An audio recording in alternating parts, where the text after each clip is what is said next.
Sejam muito bem-vindos ao A3 Podcast. Meu nome é Fernanda T. Estou muito feliz de estar recebendo vocês aqui hoje novamente. Obrigada para você que já se inscreveu no meu canal, já curtiu esse episódio. A gente está sendo patrocinado pelo Mafuz Imóveis de Luxo, que atende nas regiões do Vila da Serra e também Alphaville. Bom, vamos agora para o convidado especial de hoje. Oi. Ele que é formado em Direito há 8 anos, solteiro, no auge dos seus 32 anos, aí mulherada, fica a dica. Ai, gente. Com a carreira consolidada no ramo de leilões de imóveis e direito digital. Com vocês, Pedro Romanelli. Olá, obrigado pelo convite, obrigado por estar aqui. É uma satisfação e agradeço realmente ter te conhecido e pelo convite de vir fazer parte desse podcast. Obrigado, A gente Fernanda. ainda vai chegar nessa pergunta, né, sobre como o network te ajudou, mas... Como chegamos nesse momento com o network, né? Para quem ainda não sabe, conheci o Pedro assim, em um network, né? E sou muito grata a isso, né, Pedro? Olha só como que as conexões acontecem nos lugares feitos para isso. Né? E Pedro, fiquei sabendo que você gosta de esportes radicais. Você já viveu alguma situação que você pensou, meu Deus, eu vou morrer? Já. Acho que no começo de quando eu fui começar a praticar esportes radicais, um dos meus primeiros foi pular de uma ponte. Tem aquele negócio de bungee jump, né? Que você pula e tem um impacto ali com a corda e ela, eu acho que ela vai e volta. Só que tem um que chama pêndulo. A ponte a corda tá aqui, ele puxa a corda por baixo, a pessoa você é amarrado aqui e a pessoa te solta. E você vai igual um pêndulo de um relógio, balançando assim. Nesse dia, na primeira vez, eles falaram assim, não, esse aqui é uma corda de rapel, você vai só descer tranquilinho, segura aqui. Aí quando eu soltaram a minha mão, que eu vi que eu tava caindo, que era um pêndulo. Aí foi tipo assim, a alma ficou e o corpo desceu. Achei que ia morrer. E o primeiro salto de paraquedas também. Já soltou de paraquedas? Já. Aí tipo assim, e eu tava com o quê? Uns 17 anos, nem podia. Meu Deus, e como é que você fez? Minha irmã me levou. Aí meu pai não sabia, meu pai jamais deixaria, né? Meu Deus, Pedro, então você tá nessa jornada desde novo? Desde novo. E pratiquei durante muitos anos. Se alguém me chamar pra uma loucura, ainda vou. Quero ir no rafting, sou doido pra ir. E como todo mundo já sabe, a vida do empreendedor, ela é um esporte radical, é uma aventura dia a dia, uma montanha, um sobe e desce danado. Porque você acorda todo dia sem salário, desempregado.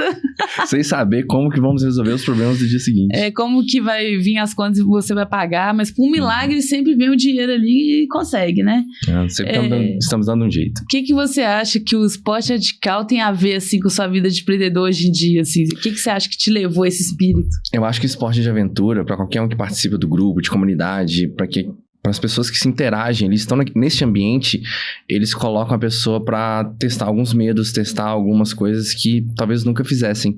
E isso coloca a gente, dá para levar a mesma energia pro lado do empreendedorismo. Sim. Durante muito tempo eu fui empregado de alguém, eu trabalhei ali e estava satisfeito com aquela vida. E tá tudo bem, não é algo negativo, mas de uma certa forma, o empreendedor tem que ter a coragem de acordar, querer ir trabalhar sem saber se fica milionário ou se vai ficar falido, ou se vai ficar devendo 1 milhão, né? Até eu acho que não tô lembrando se foi o próprio Trump que já falou que, já saiu devendo muitos milhões. Sim. Então, assim, é da história do empresário de ser corajoso. Então, é levar da vida do esporte para a vida profissional essa mesma coragem. E é isso. E você no auge aí, né, dos 32 anos, você sente que é uma vida tradicional, família, filhos, ou você tá mais assim, não, eu tô mais nessa pegada assim, vou viver minha vida, viver minhas experiências, minhas aventuras, quero uma vida sozinho mesmo, o que você tá pensando? Como projeto de vida, minha meta principal agora é crescer o máximo possível profissionalmente e nesse meio do caminho, no que foi encontrado ali, no que a gente conseguir trabalhar, constituir família. E ali é o que vai me satisfazer. Então, estar satisfeito profissionalmente, estar satisfeito com o projeto de vida de família é o sonho de hoje. Então, é o que me engrandece ali. E sabe que é o bom, né, Pedro? Que você já está feliz sozinho, né? Então, o que vier, você tá aberto e é lucro. Sim, com certeza. Você não tá naquela carência ali, né? Esperando o momento ali, querendo a todo custo, né? O foco agora tá sendo profissional. Quanto mais eu cresço, mais oportunidades crescem de vivências. Sim. Ou seja, de fazer um esporte de aventura diferente, de conhecer pessoas diferentes, estar em lugares diferentes, e isso dá energia. E essa mesma energia é o que potencializa que a gente possa ter uma vida vida de mais sucesso. Não é o dinheiro, mas sim as possibilidades que a gente tem de conectar com outras pessoas e ter força de viver qualquer coisa que for necessário. Adorei sua resposta, acho que é esse caminho aí mesmo. E como que é a sua relação hoje com as redes sociais fora do trabalho? Porque, como eu falei aqui, né, pessoal, na abertura, o Pedro trabalha com essa questão de hack de rede social, de recuperação de conta que foi banida. E aí, fora do trabalho, como que você enxerga a rede social? Não estamos falando de trabalho por enquanto. Ok, combinado. Falando ali no dia a dia, no feed, no explorar, como que você enxerga ali essa questão de rede social?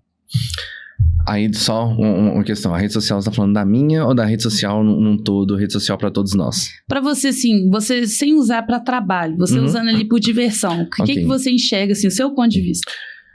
Bom, eu trabalho contra as redes sociais, né, faz parte do meu trabalho ali. Eu acho que ela tem muitos pontos maravilhosos, muitos pontos que conectam, mas muitos pontos que nos afastam daquilo que é projeto de vida para qualquer ser humano que, sei lá, tá buscando uma vida digna e honrada.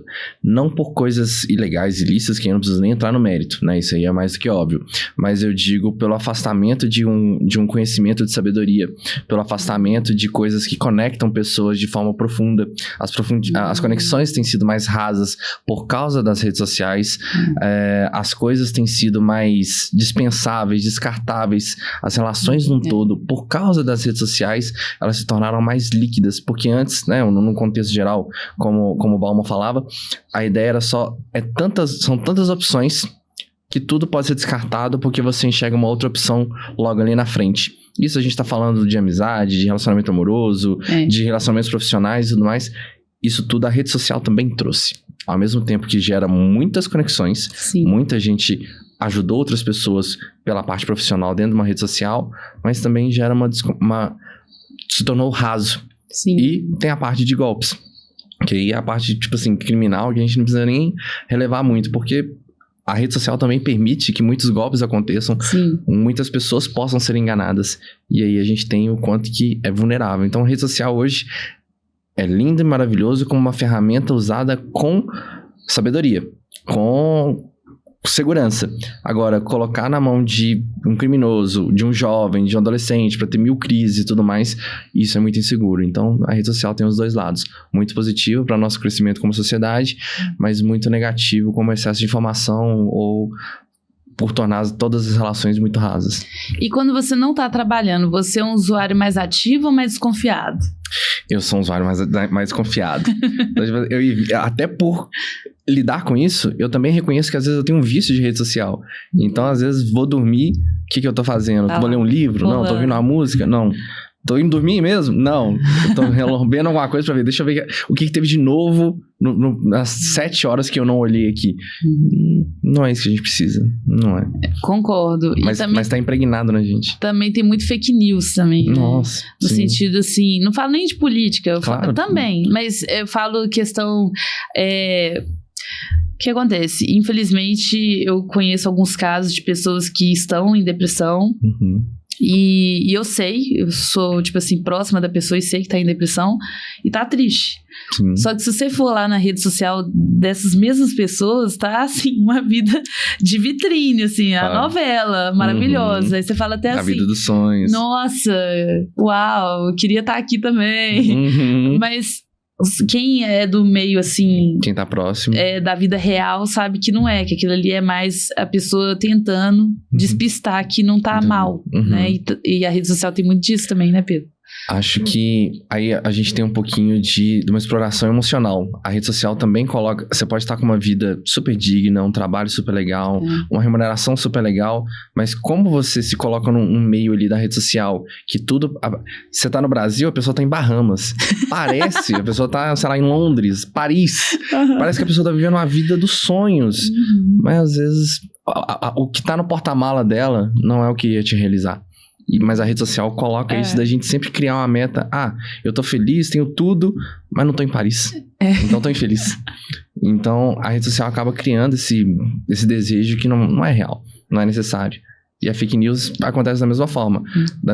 Porque todo mundo tenta plantar uma informação de que tá vivendo os influenciadores que não têm dinheiro, mas alugam uma Ferrari, alugam uma diária num hotel super chique e fala assim, ganhei milhões vendendo um infoproduto. Aprenda comigo, compre o meu pacote de R$1.000. Entra na minha mentoria. Mas às vezes não tem nada, só o que ele tinha era R$1.000. R$500 alugou a Ferrari, R$500 do quarto lá. E pior que dá certo. O café da manhã, e o pior que dá certo. Então a gente percebe isso com fake news e o pior que dá certo. Tem muita gente que cai nisso. Cai. E é igual o pessoal brinca já na internet, né? O vendedor de curso vendendo curso, falando que ficou rico com o curso. Vendendo curso. E como que ele começou? Tipo assim, quem veio primeiro, ovo, a galinha? O cara que vendeu o curso ou o cara que ensinou a vender o curso? Né? Então, realmente. E se você tivesse que deletar todas as redes sociais, você tá com esse poder na mão, e tivesse que deixar só uma, qual você deixaria e por quê? Hoje, pra mim, o que faz mais sentido seria o Instagram. Mas aí, uma análise técnica da minha parte. Eu não sou um grande produtor de conteúdo. Agora, pra quem é um grande produtor de conteúdo, eu ficaria na dúvida entre o YouTube e o TikTok. Porque o YouTube, se você consegue reter a atenção das pessoas ali por um vídeo de 10 minutos, 20 minutos até mais, e tem gente que consegue reter aquela atenção, a chance de conversão pra venda, pra negócios, pra conexões é muito maior. E o TikTok também permite uma entrega, uma escala muito maior e com vídeos um pouco mais longos que o Instagram. Então, assim, eu, na minha habilidade como criador de conteúdo, estou no Instagram. Mas outras pessoas que têm mais habilidade como criador de conteúdo, aí eu acho que deve se proteger o YouTube ou o TikTok. Então, você não deletaria YouTube e TikTok? Isso. Se fosse eu, no geral, pra mim, o YouTube seria o mais legal, se eu fosse um grande produtor de conteúdo. Ah, entendi. E então o Instagram ia ficar... Você ia deletar ele. Ia deletar ele. E antes de dormir, qual que você mexe? Antes de dormir, qual que você mexe? Instagram. Ia deletar ele. E assim... Adoraria não precisar de rede social. Adoraria não precisar dela. É verdade. Você já viu que antigamente tinha muito disso, né? O pessoal ficava assim, vou dar um detox. Sim. Antigamente, ainda ia lá, ficava um mês sem. Desativava a conta, deixava, ainda falava assim, pessoal, vai ficar um mês sem e tudo mais. E é uma forma de lidar com o vício, porque o cigarro é um vício que você fisicamente enxerga que ele é prejudicial à saúde. Mas ninguém fala da rede social e do Netflix. Quem aqui já não ficou travado no Netflix assistindo uma série durante 2 dias seguidos, olhou pra trás e falou assim, nossa, eu não trabalhei, eu não li um livro, eu não estudei, eu não progredi nada na minha vida, tudo que eu fiz foi ficar 2 dias seguidos assistindo a série. Isso também é um vício. As pessoas ainda têm ideia do quanto estão sendo exploradas ali, ou ainda vivem num mundo de ilusão digital, na sua opinião? Eu entendo que a gente vive num mundo de ilusão muito forte, muito intensa. Se eu, estudioso da minha área, todos os dias eu acordo e estudo alguma coisa sobre rede social, sobre plataformas, sobre imóveis. Se eu, na minha área, ainda me sinto refém de rede social, imagina quem, tipo assim, tá ali usando. Sem nenhum critério. Sem nenhum critério. E a energia tá sendo só sugada, passando feed o tempo inteiro. E aí a gente tem a questão de tigrinho, de cassino e tudo mais. É verdade. E tudo isso, ele não veio só, olha, tem um cassino ali em tal lugar. Não, ele veio, a rede social está comunicando através dos influenciadores que tem um cassino em tal lugar. E aí a isca tá lançada. O peixe que é bobo que pega. Vamos aproveitar que você entrou nesse assunto, que inclusive é polêmico. Com certeza. E falar um pouco aí, né, dessa questão da CPI com a Virgínia, que ela tava divulgando bet e falou, não, mas eu só jogo. Quem tá sendo influenciado não tem nada a ver com isso. Qual a sua opinião sobre isso? A minha opinião entra que pessoas com grandes poderes têm grandes responsabilidades. Assim como falado no grande filme, né?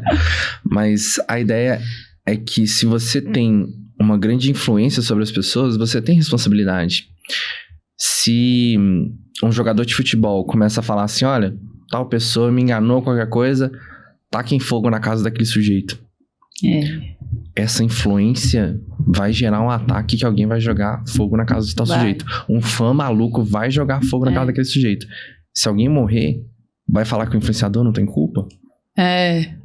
Ao meu ver, tem culpa, porque ele tinha responsabilidade. Só brinquei, não achei que ia ter um trouxa pra jogar fogo lá. Mas ao meu ver, ele tem responsabilidade de não falar aquilo. Por quê? Exatamente porque ele é famoso.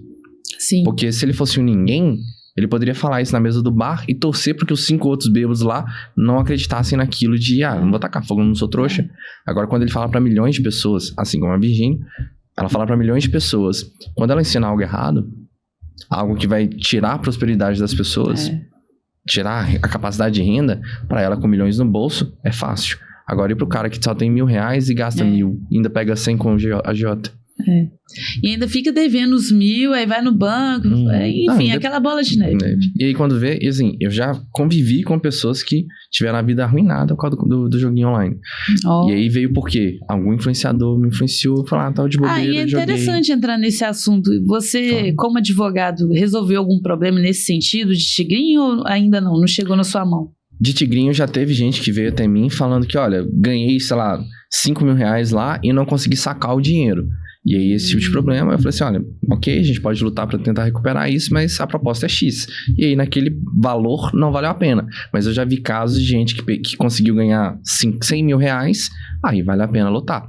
Aí tem que ver quais provas a pessoa tem, o que dá pra gente construir, pra ver se o caso é viável. Se o cassino que ele jogou online tem sede no Brasil, se tem alguma informação, se não tiver... Tem essas coisas também. Porque, sei lá, tá nos Estados Unidos, beleza. Aí vira um serviço de advocacia conjunta, Brasil, Estados Unidos, Justiça Americana... E aí entra com o processo todo em inglês.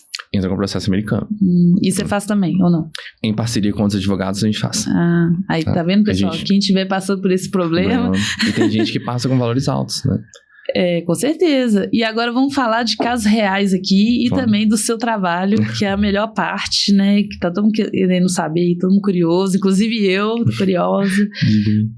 Quando alguém tem um Instagram hackeado e te procura, como funciona o seu trabalho? O primeiro procedimento é entender o que está acontecendo com aquela conta. Ela já foi hackeada ou ela está em processo de invasão? Quando está em processo de invasão, a pessoa fala assim, olha, estão tentando invadir minha conta, estão pedindo as senhas, eu mesmo estou perdendo acesso. Aí a gente tenta algumas orientações para impedir que aquela conta seja hackeada naquele momento, tá? Caso não seja possível, a conta realmente tenha sido invadida, aí a gente entra com as medidas em relação à própria plataforma. A gente orienta como tentar recuperar a conta no próprio aplicativo. Não conseguiu? Aí a gente entra em contato com a plataforma, entra em contato com a parte jurídica, começa a pedir e vai lutando para recuperar essa conta o mais rápido possível. Por quê? Quando o golpista invade a conta, ele tem dois objetivos ali. Obter informações das pessoas próximas a você para tentar aplicar golpe nessas outras pessoas, mandar um link lá e no link vai coletar 1000 informações, ou aplicar golpe nos seus seguidores. E aí, vamos lá. Todo mundo pode vir aqui e falar assim, eu confio no Pedro Romanelli. Eu confio na Fernanda. Aí chega lá, pessoal, Fernanda, eu sou a Fernanda, tô doando meus móveis aqui e preciso, sei lá, é muito móvel, preciso de 5.000 pro caminhão do frete aqui pra doar pra sei lá onde. Alguém faz o Pix. Porque confiam em você. Presume que aquele perfil é seu, presume que você fez aquele ato, mas na realidade está caindo na mão de um golpista. Então a gente tem que impedir que o golpista consiga influenciar as pessoas usando a sua imagem, a sua boa fama e a sua confiabilidade. E aproveitando, né, um gancho, já aconteceu isso com o meu irmão. Hackearam a conta dele, que é pequena, coitado. Ele tinha 2.000 seguidores, que não é grandes coisas assim, porque isso foi ao longo de não sei quantos anos de Instagram. Mas 2.000 pessoas, se tiver 100 que confiem nele, o golpe tá feito. E foi isso que aconteceu. Eles conseguiram entrar na conta dele, colocaram a fotinha dele, escreveu lá uma mensagem, galera, eu tô ajudando a igreja, não sei o que, deposito 750. Teve 2 pessoas que fez. Ou seja... E era golpe. Mas por quê? Porque confiavam no seu irmão. Mas podia chegar o padre, põe 750 aqui, talvez não faria, mas confiava no seu irmão. Então, o golpista usa dessa confiabilidade. Inclusive, um golpe que está tendo com muita recorrência é o golpe do falso advogado. Até falo com vocês aqui para que fiquem atentos. Se alguém se passando por seu advogado, em qualquer caso, qualquer processo, e fala assim, olha, a gente ganhou a sua causa aqui e tudo mais, mas você precisa depositar tanto para sacar o resto do dinheiro. Não existe. Se o seu advogado te chamar de um telefone diferente, que não seja aquele que você entrou em contato com ele, provavelmente é um golpe. Faça questão de fazer videochamada, faça questão de transferir dinheiro somente depois de uma semana inteira, por precaução, por cautela, porque o golpe do falso advogado está acontecendo no país inteiro. E tá virando uma briga gigantesca com as operadoras, com as redes sociais, inclusive com a ordem dos advogados do Brasil. Inclusive, eu devo ter passado um pouco sobre isso, que foi o seguinte. Minha conta de engenharia, ela foi banida, não foi hackeada. Eles bloquearam ela, falando que eu repostei um vídeo de um russo, que ele me denunciou falando que eu usei o vídeo dele. Direitos autorais. Mas aí nem me avisaram, simplesmente bloquearam. Assim. Caíram minha conta. Sim. E aí, é claro, né, tentei vários e-mails pra Meta, tem até essa pergunta aqui pra te fazer. Você já reparou que a Meta parece que não tem humano ali conversando com você? Parece que é um robozinho? Porque tudo, a resposta é igual. O que a gente tem hoje é... A gente tá aqui no ambiente de podcast. Se a gente tiver qualquer problema técnico, o que a gente faz é pedir a equipe de suporte dos equipamentos aqui para que possam consertar, ajustar um áudio, ajustar um foco, ajustar um ângulo de câmera, um microfone, seja o que for. Nas plataformas de redes sociais, e não é só Meta, não é só Instagram, Facebook, em todas, nenhum consumidor tem suporte. Nenhum consumidor tem suporte. Mesmo os consumidores com milhões de seguidores não têm suporte. Mesmo verificado? O verificado só serve para dizer que você é uma pessoa autêntica. A plataforma só tá falando que analisou sua identidade e te deu um suporte. Agora, quem tem o verificado, porque isso mudou. Hoje, eles dizem que tem um atendimento para evitar os perfis fakes. Aí depende muito da experiência de cada um. Ó, identifiquei um perfil que tá se passando ser eu aqui. Aí você denuncia, se o suporte vai lá identificar ou não e deletar aquela conta, é outra coisa. Mas um suporte, minha conta foi bloqueada, eu sou verificado, eles vão falar assim, olha, você vai estar na mesma fila de quem não é verificado. Aí você chega, tá, cadê a fila? Não tem fila, porque não tem atendimento. Ah, entendi. O atendimento que tem somos nós, advogados. Essa dúvida todo mundo tem. Aquele verificado lá, azulzinho no Instagram. Eu já paguei várias vezes, tirei, apaguei de novo, tirei. Sim. É porque eu não tava vendo diferença, sabe? Eu pensei, vou pagar porque eu achei legal, deve ter diferença. Aí não tinha diferença nenhuma. Sim. O que você acha que serve aquilo ali? O verificado é porque houve uma onda de golpes onde todo mundo se passava a ser uma pessoa ou empresa.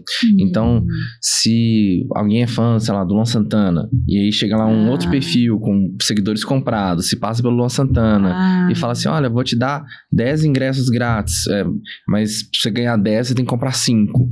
E vende 5 camarotes, pronto, o golpe tá aplicado. O que tem muito, tá? Isso a gente ainda continua enfrentando. Pousadas. Olha, você acabou de ganhar dois ingressos numa pousada aqui e tudo mais, mas você tem que pagar X para ganhar o prêmio. Algo nesse sentido.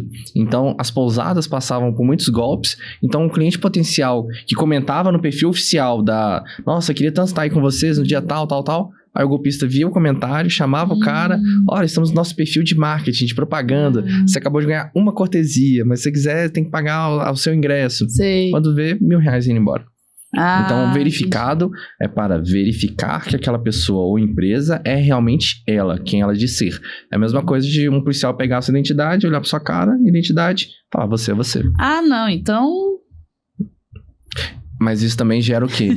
Aí tá, para você não gera nada, mas para a sua audiência, se outras pessoas estivessem se passando a ser você, ou você quer um perfil com mais autoridade, e tinha gente que pagava por isso antes de ter o pago direto pro Meta, né? Isso gera mais confiança de mercado. Então, empresas faziam questão de falar assim, não, a gente é um perfil verificado, e isso às vezes gerava mais negócios. E aí depende muito do quanto inconscientemente você atribui valor a quantos seguidores a pessoa tem, a se o perfil da pessoa é verificado ou não. Tem gente que fala assim, vou contratar um contador. Aí do contador vai ver quantos seguidores a pessoa tem? Faz sentido olhar isso? Não sei. Faz sentido ver se o contador produz muito conteúdo ou não? Não sei. Faz sentido ver se a pessoa é verificada ou não? Não sei. Mas pra quem olha, pra quem quer contratar e contrata pela rede social, é diferente. Ele vai contratar quem tem mais seguidores sem nem olhar se os seguidores são falsos. Tem um concorrente que ele tem 1 milhão de seguidores. Nossa. Aí um advogado com 1 milhão de seguidores. Bastante.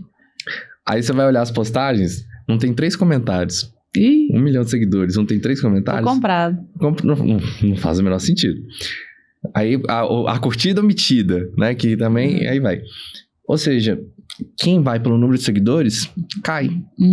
Quem sabe analisar com mais profundidade, começa a pensar, será que não é comprado?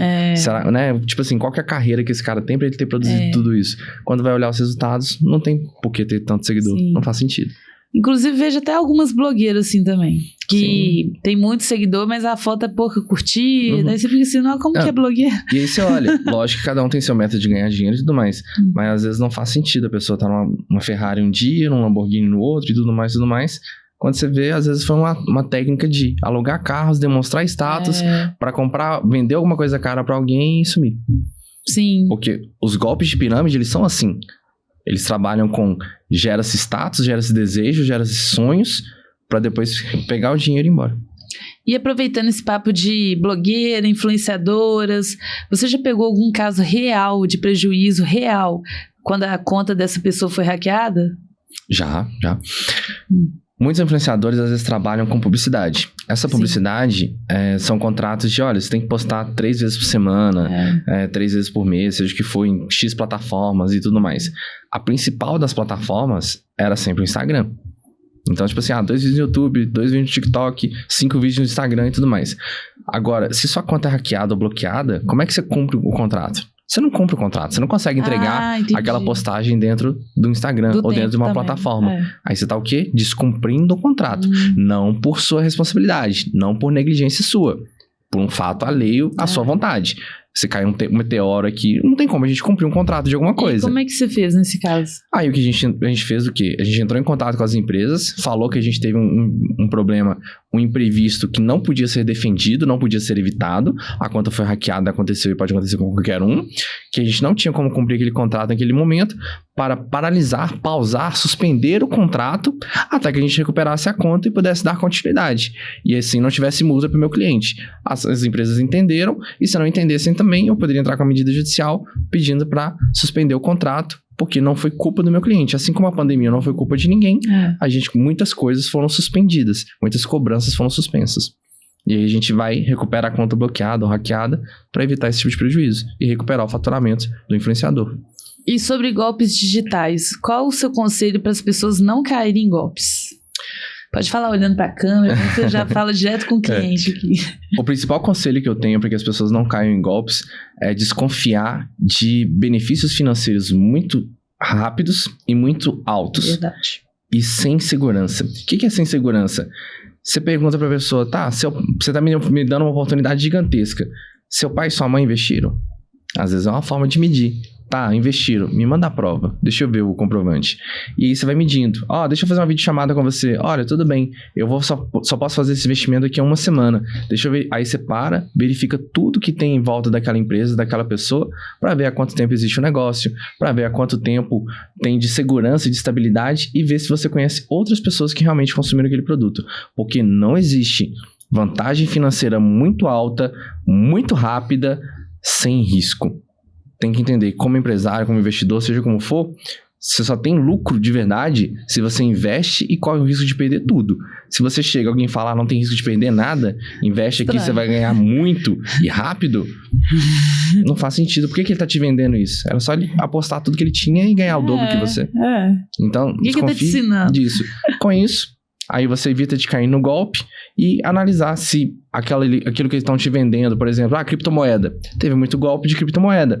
Será que não estava tendo outros golpes? Se você jogar no Google golpe sobre criptomoedas, você vai ver que tem vários padrões. Golpe do falso leilão. Tem vários padrões sobre falso leilão de carros, falso leilão de imóveis. Isso vai aumentar o quê? O seu nível de consciência e de filtro para analisar aquela situação e ver se ela é segura ou não. E lógico, você pode chamar a polícia para investigar uma determinada situação que seja suspeita ou um advogado para averiguar se tem suspeita de fraude ali ou não.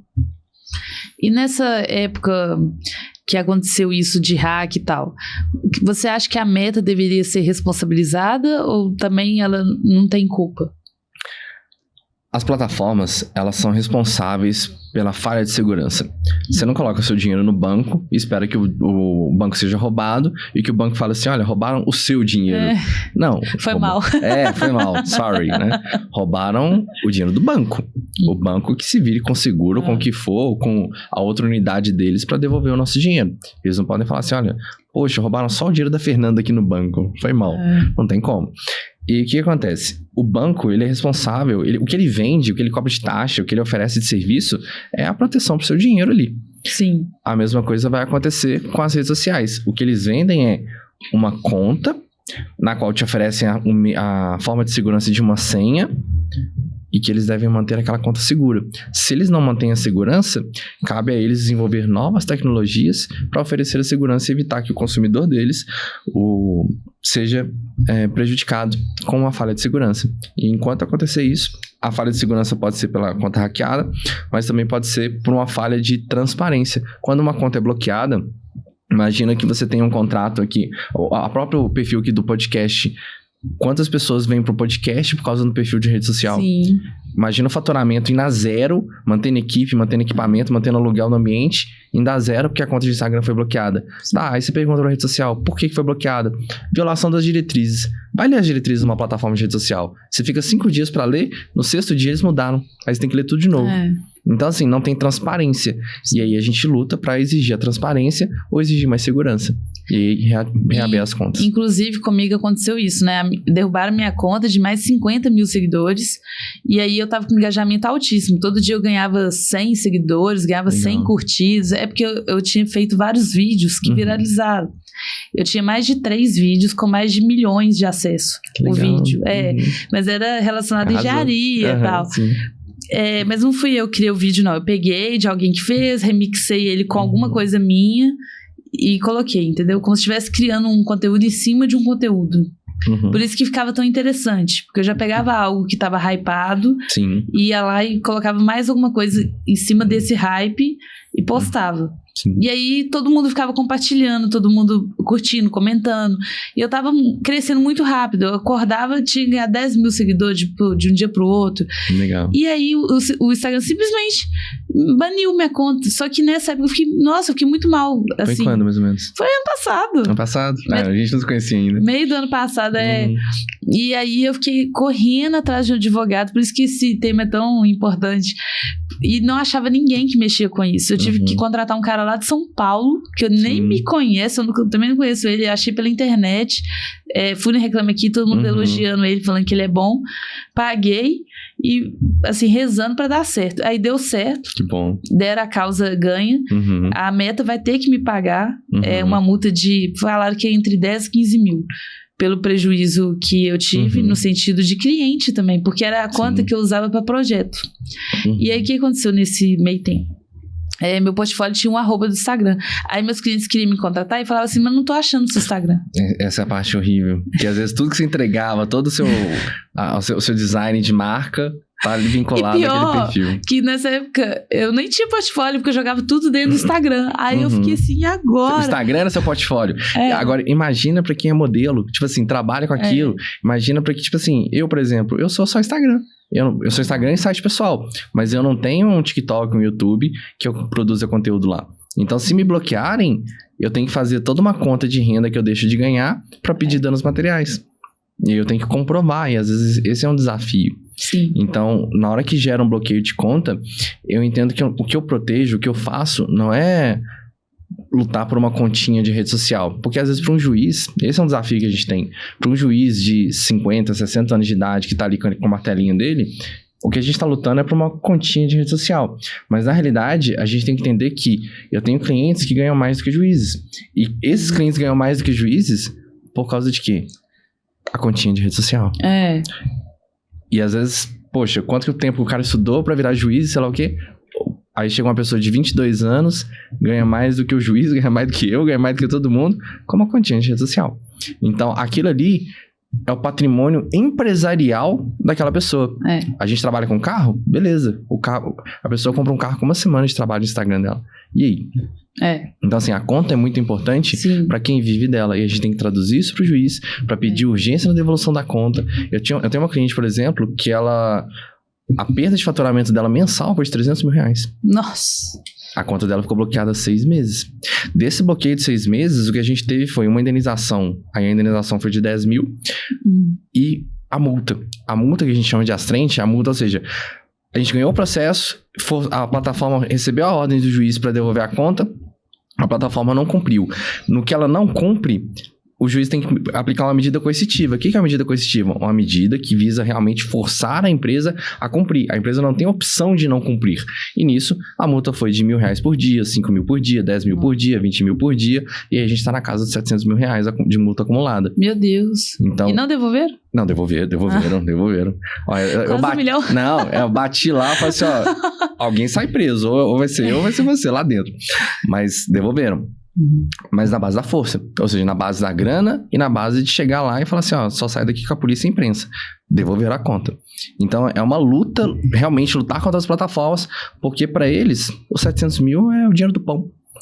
Isso aqui, pessoal, vou até deixar um recado. Vai em algum advogado, o Pedro, por exemplo, que é confiável. Porque na minha época eu morri de medo. Eu paguei, né? Eu paguei quase 3 mil na época pro rapaz recuperar pra mim. E algumas taxas, uns boletos que tinha que pagar também. Custas judiciais, quando precisa. De justiça. E eu fiquei com medo, porque eu falei assim, e se esse advogado for golpe também? Eu tô aqui pagando e vou ficar sem conta e sem dinheiro. Esse risco existe. Só que, graças a Deus, foi fiel, não era golpe, conseguiu recuperar e tudo. Mas assim, gente, isso é muito importante. Vai em quem é confiável, o Pedro aqui, ó, a gente vai deixar os contatos abaixo. E agora vamos pra parte aqui de leilão de imóveis. Opa, vamos lá. Porque senão o podcast acaba e a gente não fala dessa parte que é super importante também, é o trabalho do Pedro. Vamos descobrir aqui as premissas, né? Qual a maior mentira que os bancos contam para o consumidor? Bom, aí a gente tem algumas coisas em relação à dívida ou em relação aos leilões. Mas vamos trabalhar os dois temas aqui. Das dívidas, muita gente que está endividada com o banco, seja por empréstimo, seja porque colocou um imóvel lá em garantia e tudo mais, negociar direto com o gerente, às vezes é uma roubada. Você pode coletar a documentação, leve para um advogado que você confie e peça para analisar. E aí o advogado vai indicar, trazer um contador e tudo mais para fazer a contabilidade daquele empréstimo para ver se os juros não estão abusivos ou se não está gerando algum prejuízo naquele contrato. E aí ver como é que a gente luta com ele. Porque negociar a dívida é quase sempre uma roubada para quem é leigo. A parte de negociar com o gerente, ele te coloca numa situação de... Parece que ele tá te reduzindo sua parcela, mas ele tá jogando as parcelas lá pra frente. E quanto mais pra frente ele joga, maior a remuneração do banco, mais prejuízo você fica. E em regra, quando você vai renegociar, ele te pede mais garantias. Ou seja, se o contrato já tava ruim pra você, na hora que você assina de novo, sai 2 vezes pior. Ou seja, olha, agora você perde a casa no ato. Ó, agora você vai... O carro também. Então tipo assim, ó, agora você tem que trazer alguém pra assinar junto. E a pessoa vai no desespero, achando que vai virar o jogo, que vai dar certo, e vira uma bola de neve. Ou, por fim, só aumenta as taxas. Então, tipo assim, olha, diminui sua parcela, te dou 3 meses de carência, mas a taxa vai lá em cima. Você acha que você vai dar um jeito, mas se não der, lascou. E às vezes, dentro de um processo judicial, dentro de uma negociação bancária com a parte jurídica, a gente consegue suspender a cobrança daqueles débitos por um tempo. Ou, pelo menos, a gente consegue lutar para reduzir o valor das parcelas, reduzindo os juros. E aí você não sai de lá devendo o banco. Você sai lutando e mostrando que o banco está errado. Sim. Então, esse é o desafio e esse que é a meta. Por isso que é bom advogado, tá vendo, pessoal? E existe como pagar só 30% de uma dívida impagável? Mito ou verdade? Não vou falar em 30%, mas pagar menos do que o valor da dívida do contrato é possível sim. Aí o quanto disso, aí a gente pode estar chegando em 20%, 30%, 40%, 50%, 60%, depende da negociação que é feita na hora. Então, se você segura uma dívida com o banco durante 1, 2 anos, a chance de você começar a aumentar sua margem de desconto é maior. Porque se o banco não conseguiu capturar aquele dinheiro de você com uma ação judicial de cobrança, ele já começa a jogar aquele dinheiro no negativo. E ele fala assim, você me deve 1 milhão. Tá, paga 500 mil aí, tá bom. Então começa a entrar nesse critério porque ele já declarou aquele dinheiro como perdido para o Banco Central. E aí a gente começa a fazer uma negociação para mostrar que, olha, que o meu cliente dá conta de pagar isso aqui e ele não tem mais nada para pagar. A gente vai encerrar esse contrato. Se o banco topar, aí a gente vai fazendo essa negociação. Ah, beleza, eu pago os 500 mil, mas em 5 parcelas. E o banco, não, aí não. Tô te dando 500 mil de desconto, você quer pagar parcelado? Quero à vista. Então, o cliente também tem que estar com força para pagar um acordo. Mas aí também, quando acontece isso, ele continua com o nome sujo, né? Sim e não. Algumas pessoas falam que tem o cadastro negativo lá dentro do banco. E se tiver, e a gente descobrir, a gente conseguir comprovar, a gente pode processar o banco de novo. Porque se o banco pegou e assinou um acordo, falou, não, você me deve 1 milhão, eu aceito 500 mil, e assinou lá bonitinho, falando que tá quitado aquele contrato de empréstimo, ele tem que zerar o seu nome. Ele só não é obrigado, vamos supor, Banco do Brasil. O Banco do Brasil nunca mais tem que te emprestar dinheiro.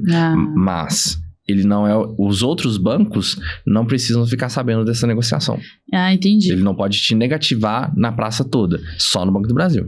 Você já viu algum caso que o banco agiu ilegalmente e saiu ileso? Sim.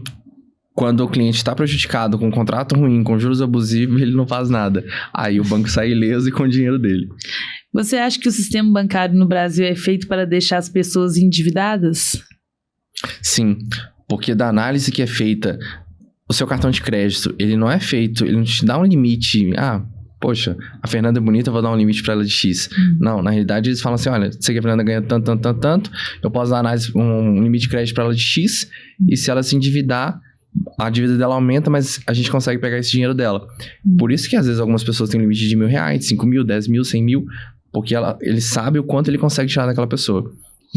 Muita gente tem medo de leilões. O que o brasileiro comum não sabe e está perdendo?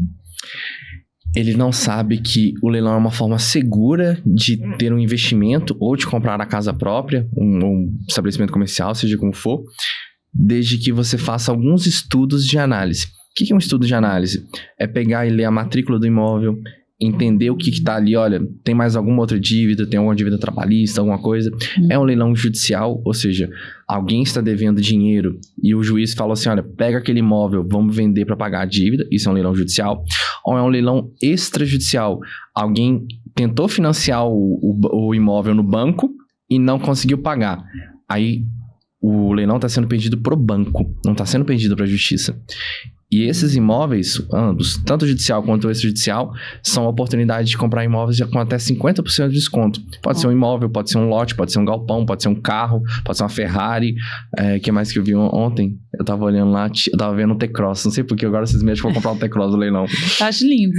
Mas tá melhor ainda. Então assim, são oportunidades. Então, meu próximo investimento imobiliário, vou comprar em leilão pra mim. Já comprei um apartamento de leilão, tá pra vender agora. Vou comprar um carro de leilão e tudo mais, porque eu aprendi o jogo e vi o quanto que ele é rentável. Então, assim, o brasileiro perde por não entender. E aí, quando ele não entende, ele tem duas opções. Ou ele senta e estuda muito, ou ele pega e contrata alguém que possa dar assessoria para ele, para auxiliá-lo. E aqui, quem é o público sendo da área de engenharia, da parte de construção, a ideia fica, olha, em vez de ter que comprar um lote, comprar um imóvel, a gente pode ajudar a comprar no leilão, com parcelamento e tudo mais, e ser muito mais rentável no final do valor da construção. E o bom é que esse serviço você faz, né, Pedro? Isso. Aí você analisa, igual você disse, da matrícula, questão se tem já um inquilino lá que você vai te dar dor de cabeça para tirar, qual o processo para tirar ele, porque às vezes vai ter que entrar, né, com algum papel ali. Mesmo se o imóvel estiver ocupado, tá? Quando é comprado no leilão e o juiz entende toda a regularidade do procedimento, a gente consegue tirar ali a pessoa em mais ou menos, aí depende de burocracias de outros juízes, tá? Mas de um mês, né, numa negociação ali direto com a pessoa, até uns 6, 7 meses, o imóvel está desocupado. Então, em regra, tá? Então é uma oportunidade de pegar e falar assim, olha, tem alguém lá dentro? É exatamente aquilo que vai desmotivar outros investidores de colocar dinheiro. Sim. E é ali que você consegue a sua margem de desconto.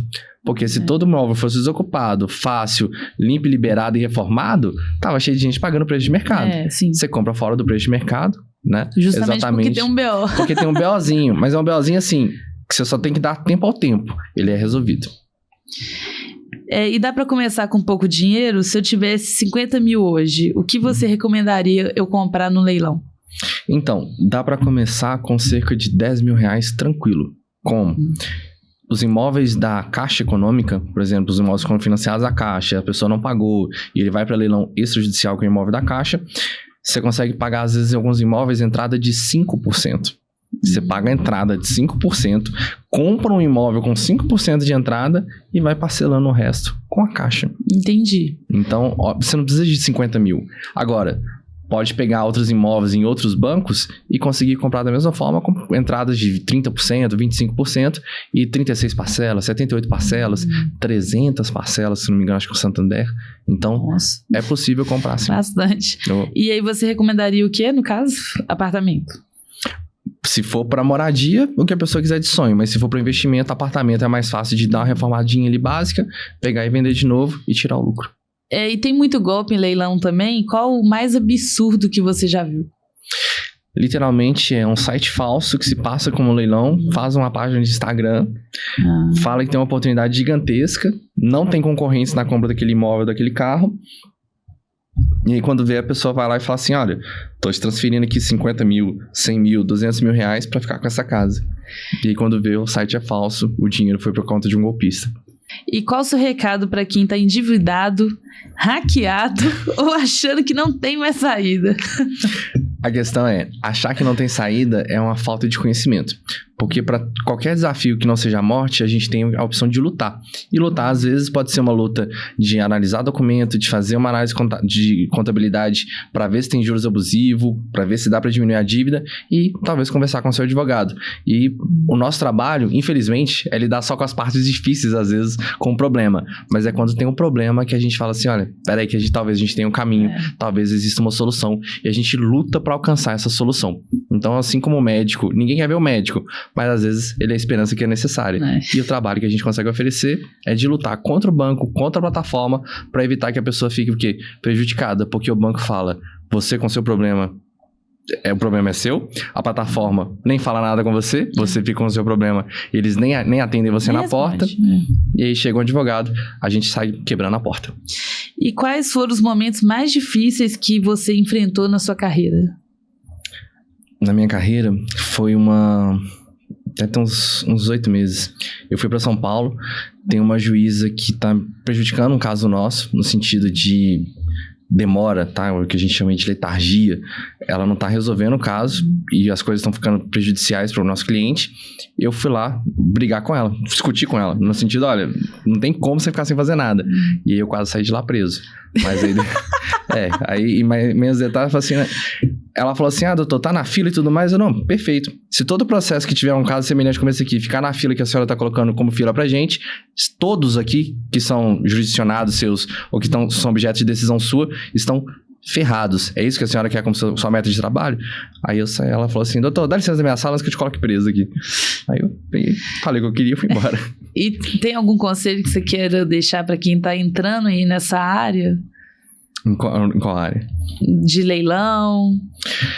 A parte do leilão, separe uma grana com o dinheiro, tudo dá pra fluir mais, tem sempre desconto à vista, com menos parcelas você paga menos encargos das taxas de financiamento e tente analisar melhor o que é um imóvel viável para você. Imóvel, carro, porque as oportunidades estão lá. E se você acompanhar durante 1, 2, 3 meses, você vai ver que tem muita oportunidade. E que as coisas estão passando todos os dias. Uma hora você acha a sua.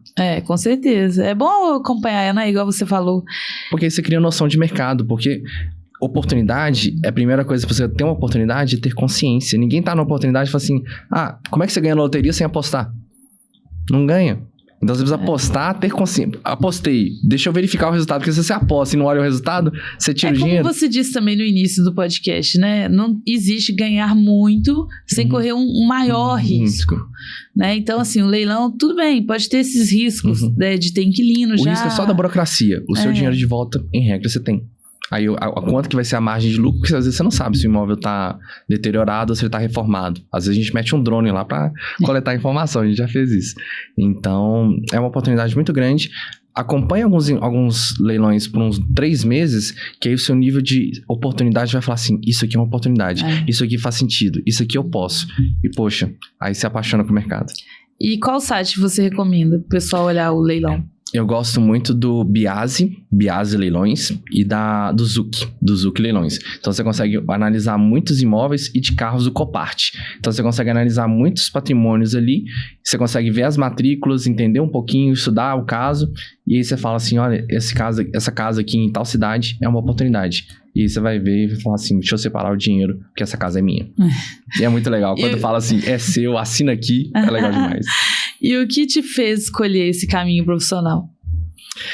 Das redes sociais, na época da pandemia, eu tive uma pessoa que eu segui no Instagram, eu vi ela chorando. Ela falou assim, olha, isso aqui é minha fonte de renda, perdi minha rede social, eu não consigo mais ter dinheiro, como é que eu vou pagar aluguel? E eu enxerguei que eu sabia resolver o problema dela. Aí eu conversei com ela e deu 2 meses, ela demorou um tempo pra fechar comigo. Talvez um pouco de desconfiança, né? Será que eu vou gastar o dinheiro? Mas fechou e graças a Deus resolvi o problema dela ali. E aí dali as portas se abriram. Aí eu comecei a ver que, tipo assim, o mercado opressor da rede social era gigantesco. Só que é igual violência doméstica, às vezes é subnotificado. As pessoas não sabem quanto a violência doméstica acontece. A mesma coisa com as redes sociais. É subnotificado quantos problemas tem. Porque quem vai reclamar? Perdeu a rede social, vai reclamar onde? E isso aqui foi até interessante você tocar nesse assunto, que quando eu consegui recuperar minha conta, o rapaz pediu pra eu fazer um stories, falando que ele que resolveu, porque ele tava com dificuldade de arrumar cliente, porque o pessoal tinha medo dele e tal, de não ser verdadeiro. E esse é o maior desafio, mas esse é o desafio real do mercado. Ou seja, como que as pessoas podem pegar e confiar que a gente pode oferecer uma solução, sendo que quem tá bloqueado, está sem voz. E às vezes quem recuperou a conta, fez uma menção ali uma vez e tipo assim, outro dia um amigo conversou com outra pessoa porque não lembrava do meu serviço em si. Então, ou seja, às vezes é um desafio a gente ficar sempre demonstrando ali que, olha, a gente consegue resolver tal problema com o banco, tal problema com a plataforma, tal problema com o imposto, e aí vai. Agora, você tá pronto pra saber que existe essa solução? A gente não tá pronto. Mas aí o que foi legal foi isso. Quando eu postei e marquei, um monte de gente respondeu assim, nossa, eu também perdi minha conta. E é assim que acontece. E aí, tipo assim, umas 8 pessoas perguntando, quem é? E aí você vê como é que os consumidores são oprimidos. E é por isso que existe o PROCON. É por isso que existe o juizado especial, pra fortalecer quem é oprimido. O consumidor sempre é oprimido. Mas que coloquei no PROCON não deu em nada, não. Não, pode não ter... sim, pode não ter dado em nada nessa empresa específica. Mas o PROCON sabia que ele multa as empresas, às vezes, se tiver muita notificação e não tiver resposta, uma Casas Bahia da vida já foi multada em milhões. Então, assim, ele não te dá um resultado na hora, mas ele dá uma penalidade para aquelas empresas que são negligentes. Com a autenticação de 2 fatores e o verificado, você acha que isso ajuda a proteger a conta ou é balela? Essencial. Essencial. E é essencial que você coloque a verificação de 2 fatores que não seja por número de telefone nem por WhatsApp. Que seja por aplicativo de autenticação. Porque é isso que dificulta a vida do hacker. É isso que dificulta a vida do golpista. Se você coloca por WhatsApp, telefone celular, ele pode fazer a portabilidade da sua linha telefônica. A gente chegou aqui no final do podcast. Que pena. Vou ter que voltar aqui pra gente conversar mais. Pois é, tinha muitas perguntas aqui ainda. Mas vamos... colocar aqui só as finais mesmo, bem rapidinho. Claro. Se você pudesse deixar uma única mensagem gravada para os próximos profissionais da sua área, de leilões, então, vou pegar de leilões, qual seria? Como se estivesse mandando um áudio, assim. Claro. Mandando áudio? Analisa bem a documentação. Pega os documentos do cartório antes de fazer um investimento no imóvel. Faça análise de campo. Não compre sem ir lá no imóvel, sem bater o interfone, sem bater a campainha, sem jogar uma pedra para ver se tem alguém lá dentro e ver quem vai responder. E faça bons investimentos, que vale a pena. Qual o seu maior medo hoje? Meu maior medo? Pô, perguntinha complicada, hein? Mas acho que meu maior medo é, sei lá, me sentir deslocado no mercado. Não sei traduzir ela em outras palavras, não. Qual opinião você tinha anos atrás e mudou esse ano? A opinião que eu tinha anos atrás era de que a justiça que eu sempre podia confiar na justiça. E às vezes eu sinto que eu não posso confiar. E às vezes eu tenho que lutar, eu tenho que brigar, eu tenho que bater, não tem como ser só por gentileza. Eu tenho que exigir. O que você acha que é o seu propósito de vida? Meu propósito de vida, eu sinto que é proteger quem tá perto, quem confia em mim, quem acredita no meu trabalho. Quando eu protejo alguém, é quando eu me sinto mais feliz. O que te tira da zona de conforto hoje? O que me tira da zona de conforto é perceber que eu preciso crescer cada dia mais para que as pessoas à minha volta possam crescer mais. Qual foi o seu maior extremo até hoje? Extremo de? Extremo, assim, a situação mais cabulosa que você já teve na vida. Assim, de pressão. Foi o dia que você pulou de paraquedas ou não? Foi um dia que eu achei que eu ia falir, que eu ia perder tudo? Acho que foi o dia que eu tava numa outra audiência com uma juíza que tava sendo extremamente grosseira com tudo que tava acontecendo e eu tive que me segurar mais uma vez, com receio de ir preso e pensando, briga aqui até ir preso ou deixa essa briga para outro dia? Essa foi extrema, porque se eu brigasse eu ia preso. Agora a pergunta final aqui, que é a mais... O pessoal demora para responder, que essa você tem que refletir, tá? Eita, lá vem. Hoje é seu último dia na Terra e você só pode deixar 3 verdades no mundo, como se fosse seu legado, né, na Terra. Mas você não tá deixando sua rede social, você não pode deixar foto, livro, nada. Até porque amanhã ninguém vai ver. O que você diria? 3 verdades. 3 verdades. Sentimentos valem mais do que dinheiro. Momentos valem mais do que projetos egoístas, profissionais, seja como for. E o terceiro, acreditar em si mesmo vale mais do que acreditar só nos outros. Não, com certeza. O óbvio precisa ser dito sempre. Não, e pior que você fala essas coisas, né? Eu fico pensando, é mesmo, né? Tem muita gente que acredita mais no outro, que o outro é capaz, eu não sou. Do que em si mesmo, é um absurdo, né? E as plataformas fortalecem isso. E fora que, aí o que me deixa mais triste ainda, que a plataforma a gente vê a parte boa, financeira, a parte bonitinha. Mas quem vê a parte depressiva, a parte triste, a parte de bullying, a parte de denegrir alguém, é muito triste. Quando há um cancelamento que a gente fala na internet, isso destrói a alma daquela pessoa. Porque a gente tá acostumado a lidar com o quê? 40 pessoas numa sala de aula, é o máximo. 200 pessoas no auditório. Agora, quando você lida com 10 mil pessoas, 100 mil pessoas... E milhões. Falando mal de você. Virgínia que tá aguentando aí com esse cassino. Haja grana pra melhorar o bem-estar dela. Nossa, Então... Agora um bate-bola bem rapidinho pra gente finalizar aqui. Motivação. Motivação, projeto de vida, família. Concorrência. Concorrência... Alguns colegas de trabalho. Eu vejo mais como amigos do que como concorrentes. Eu esqueci de falar. É pra responder com uma palavra só. Tá. Então vamos de novo. Motivação. Família. Concorrência. Amigos. Network. Mais amigos. Super amigos. Não sei como falar isso em uma palavra. Direito. Realização. Rede social. Bom. Leilão. Melhor. Família. Sonho. Empreender. Realização. Comunicação. Gosto. E agora agradecimentos finais. Você quer deixar um beijo, um abraço para alguém que está assistindo esse podcast? Quero deixar um agradecimento para todos que deixaram, dedicaram seu tempo para me assistir aqui e agradecer a Fernanda por esse convite maravilhoso e é uma satisfação estar na sua companhia. Muito obrigada. Obrigada, Pedro, por você ter aceitado. Inclusive, tinha muita pergunta aqui ainda. Vou ter que marcar mais um.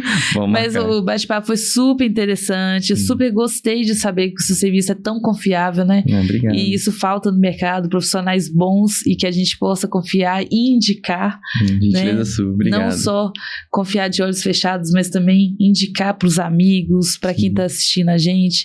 Jamais traria você aqui se eu não tivesse confiança, no seu trabalho.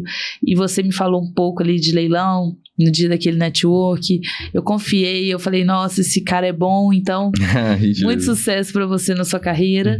Obrigado, querido. Quero deixar para vocês também o recado de estar sempre aí acompanhando nossos vídeos, nosso canal, se inscrever quem ainda não está inscrito, para não ficar por fora, todo dia aqui tem um tema interessante, um tema novo, e seja bem-vindo à nossa família, quem sabe você não é o próximo. Obrigada.